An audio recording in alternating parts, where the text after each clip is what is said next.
My husband had a storage unit I was never allowed to open. For 6 years, he paid the monthly fee himself, in cash. And every time I asked about it, he'd smile and say, "It's nothing you need to worry about, sweetheart." I believed him. I always believed him. His name was Daniel. He was 38 years old when he died. And he took that storage unit with him, or so I thought. I found out about the unit the same way I found out about a lot of things after Daniel passed through a piece of paper I wasn't supposed to see. It was tucked inside the back pocket of a jacket I was sorting for donation. 3 weeks after the funeral. A rental receipt. Unit 114. Clearwater Self-Storage. Off Route 9. Paid through the end of the year. I stood in our bedroom with that receipt in my hand for a long time. The room still smelled like him. I hadn't changed the pillowcase on his side yet. I couldn't. I folded the receipt and put it in my own pocket. And I didn't tell anyone. That was a mistake. Not because of what I did with it, but because of who I told eventually. My sister-in-law, Renata, had been staying with me since the funeral. Daniel's older sister by 4 years. She'd shown up 3 days after he died with 2 suitcases, and the kind of grief that somehow always managed to center itself on her. She cried loudly. She ate my food. She reorganized my kitchen without asking. And she told everyone at the memorial service that Daniel had been the most important person in her life. Which I thought was a strange thing to say in front of his wife. I told Renata about the storage unit on a Thursday evening. About a week after I found the receipt. I don't know why I told her. I think I was lonely. I think I wanted someone to tell me I wasn't crazy for feeling like Daniel had been keeping something from me. I wanted her to laugh and say, "Oh, that's just Danny. He probably filled it with sports equipment and old guitars." She knew him longer than I did. After all. Instead, she went very still. She was sitting across from me at the kitchen table. And I watched the expression on her face do something I couldn't quite name. It wasn't surprise. It was something closer to calculation. "A storage unit," she repeated. "Off Route 9. I said. "You know anything about it?" She shook her head. Too quickly. No. I had no idea. She picked up her phone almost immediately and said she needed to make a call. And she stepped outside onto the back porch. I watched her through the window over the sink. She was talking fast. She had her hand pressed flat against her sternum the way she did when she was stressed. I didn't say anything about it that night. 2 days later, she brought it up again over breakfast. She was being careful in a way she hadn't been before, softer. More helpful. Refilling my coffee before I asked, "I've been thinking about the storage unit." She said, "You know, practically speaking, going through Daniel's things is going to be so hard for you. I could do it. I could go. Sort through whatever's in there. And if it's nothing important, we just clear it out and cancel the rental. Save you the heartbreak." I looked at her over my mug. "That's kind of you," I said. "But I think I need to be the one to go." She nodded slowly. Of course. You're right. Maybe we could go together. Then for support, I'll let you know when I'm ready," I said. I was never going to take her with me. Here's what I need you to understand about my marriage. I was not a naive person. I was 29 when I met Daniel. And I'd had enough experience with the world to know that people were complicated. I wasn't looking for a perfect man. I was looking for an honest one. And Daniel, who made terrible puns and coached youth basketball on Saturday mornings and cried at the end of every single nature documentary. Daniel had always felt like the most honest person I'd ever known. Which is why the storage unit bothered me the way a splinter bothers you. Invisible from the outside, but impossible to stop pressing on. I drove to Clearwater Self-Storage on a Tuesday morning. When Renata had gone to a dentist appointment, I had the key from Daniel's keychain. I'd recognized it weeks ago, but told myself it was probably for a padlock or a bike chain. I know now that I was protecting myself from knowing The facility was one of those low cinder block places with orange rolling doors and numbers painted in black. It smelled like motor oil and dust.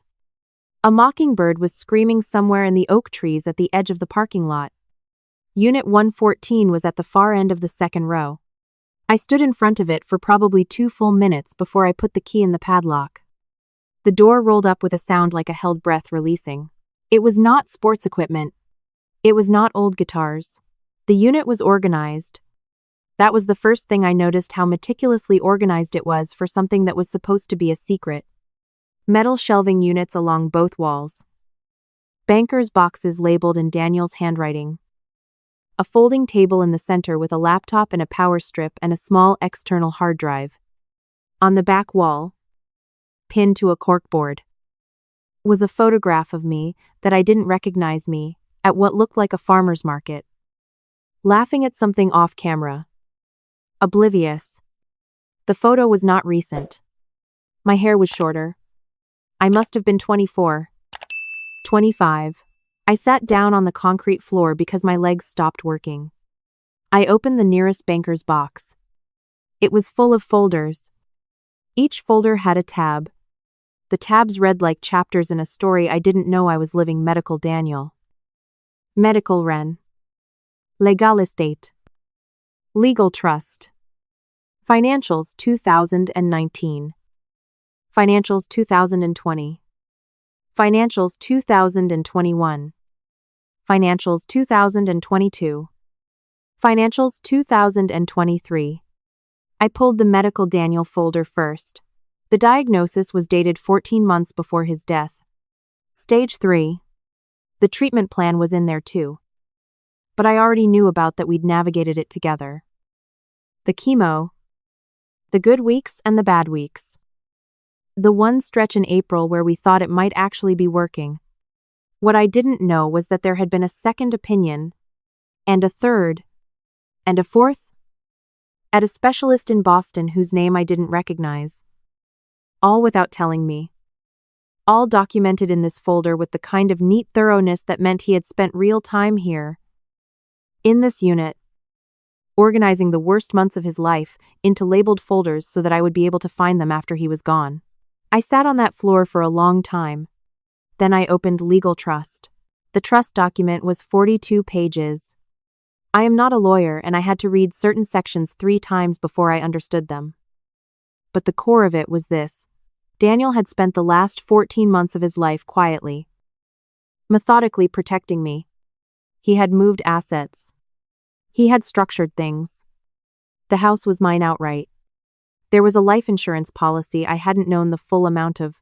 There was a brokerage account in my name that he had been contributing to since before we were married. Since I realized. A few months after we started dating. And there was a note.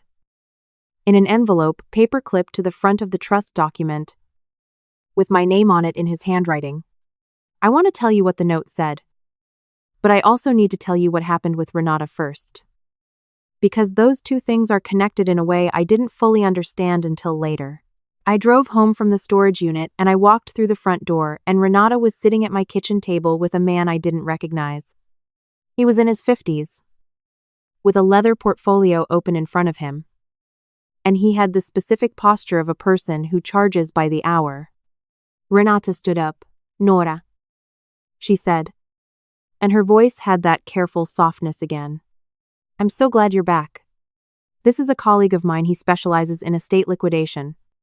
I was just thinking. With everything you have on your plate, estate liquidation.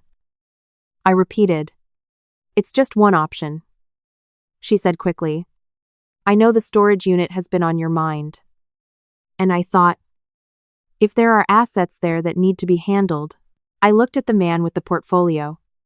He smiled at me with the practiced warmth of someone who had smiled at a lot of grieving people. I think you should both leave. I said. Renata's face did the calculation thing again. Nora. I'm only trying to help. I know what you're trying to do. I said. Please leave my house. The man with the portfolio closed it without argument and stood up. Renata stood there for a moment longer. And I could see her deciding whether to push. She decided not to. She gathered her purse and her phone and her 2 suitcases. I don't know when she'd packed them. But they were already by the door, and she left. She called me 4 times that evening. I didn't answer. She sent a text that said Daniel would have wanted me to be here for you. I put my phone face down on the counter and read his note. He had written it in January. When the 4th specialist in Boston had told him what the first 3 had already said, he wrote it longhand. On a piece of his good stationery. The thick cream-colored paper he'd kept in his desk since before I knew him. He told me he was sorry he hadn't told me about the unit sooner. He said he'd been afraid that if I knew he was preparing for the possibility of dying, I would stop letting myself hope that he wouldn't. He wanted to protect that hope in me for as long as he could. He knew it was wrong. He said he'd have done it differently if he could go back. He told me about the brokerage account, that he'd started it because he'd seen how his father had left his mother with nothing. And he had promised himself, before he even knew my last name, that if he ever loved someone the way he loved me, they would never be left with nothing. He told me about Renata. He told me she had borrowed money from him over the years, not a small amount, and that she knew about some of his assets because he had been honest with her in a moment of weakness. During a bad week of treatment, when he'd needed someone to talk to, and I hadn't been in the room. He told me she was not a bad person. He told me she was a frightened one. And that frightened people sometimes did things that looked a lot like bad behavior. He asked me to be patient with her if I could. And to protect myself if I couldn't. He said, I know you. You're going to be okay. You were okay before me, and you will be okay after. And I need you to believe that more than I need anything else. He signed it the way he signed birthday cards. The way he'd signed the note, he slipped into my coat pocket on our 3rd date, just his initial D, with the little loop at the bottom that looked like a fishhook. I folded the note and held it against my chest for a while. Then I called my own lawyer. His name is Gerald. And he is 63 years old. And he has the energy of someone who finds estate law genuinely exciting, which is exactly the kind of person you want on your side. I had used him for a lease dispute 2 years earlier, and kept his number. I told him about the trust document, about the storage unit, about Renata and the man with the leather portfolio, about the phone calls I hadn't answered. Gerald made a sound that was either concern or satisfaction with Gerald. It was sometimes hard to tell. He told me to bring him the trust documents the next morning. He told me to document any further contact from Renata. He told me not to let anyone into the storage unit without him present. Is she going to be a problem, I asked. She could try to be Tapley now. He said, let's make sure she doesn't get the chance. I want to tell you what came next. Because the part that came next is the part I replay the most. Renata didn't stop at phone calls. She sent her son, my nephew by marriage, 19 years old and clearly uncomfortable, to my front door 2 days later, with a handwritten letter asking me to reconsider the family's involvement in settling Daniel's estate. The letter used the word family 9 times. It did not use the word sorry once. I photographed the letter and sent it to Gerald. Renata then contacted the storage facility directly and told them she was Daniel's next of kin and requested access to the unit. Here is something worth knowing: a spouse is next of kin. A sibling is not. Clearwater Self-Storage was not particularly sophisticated. But they knew enough to ask for documentation. And Renata didn't have any. Because there wasn't any that said what she needed it to say. She didn't get in. Gerald filed the trust with the probate court. It was thorough. Daniel had been thorough. The assets were clearly delineated. The beneficiary was clearly named. And Renata had no legal standing to contest any of it. She tried anyway. She hired someone, not the man with the leather portfolio, to a different someone, and there were letters back and forth for about 6 weeks that Gerald handled without troubling me more than necessary. Each time, the answer was the same: the trust was valid. The estate was settled. There was nothing to contest. Renata stopped calling in October. I don't know if she accepted it or just decided to wait. I don't think about her much anymore. What I think about is the photograph pinned to the back wall of the unit. Me at a farmer's market. 24 years old. Laughing. I have no memory of the day it was taken. I don't know who took it or how it ended up in Daniel's possession. I asked his mother once. Carefully. And she smiled and said, "Oh. He carried that for years before he ever worked up the nerve to talk to you." I didn't know that. I thought he'd talk to me easily. Effortlessly. The way he seemed to do everything. I thought I was the nervous one. Turns out we were both nervous. Turns out he'd been carefully building a life in my direction for longer than I knew. I kept the laptop. I kept the hard drive. I kept the folders. All 47 of them. Because they are a record of the last 14 months of his life, and I am not ready to let that record go. I kept the photograph. I closed the storage unit in November. I stood at the door one last time and thought about how strange it is that the most honest thing my husband ever did this organized. Meticulous. 14-month act of love was the thing he kept secret. He thought he was protecting me. He was. In the end. Right. I drove home on a clear afternoon. The kind of afternoon that doesn't know it's supposed to be sad. With the windows down and the heat off and a mockingbird somewhere behind me. Still screaming into the oak trees. I was 31 years old. I had a house and a brokerage account and 47 folders full of my husband's handwriting. I was going to be okay. He knew that. He always knew that. He just wanted to make sure I knew it too.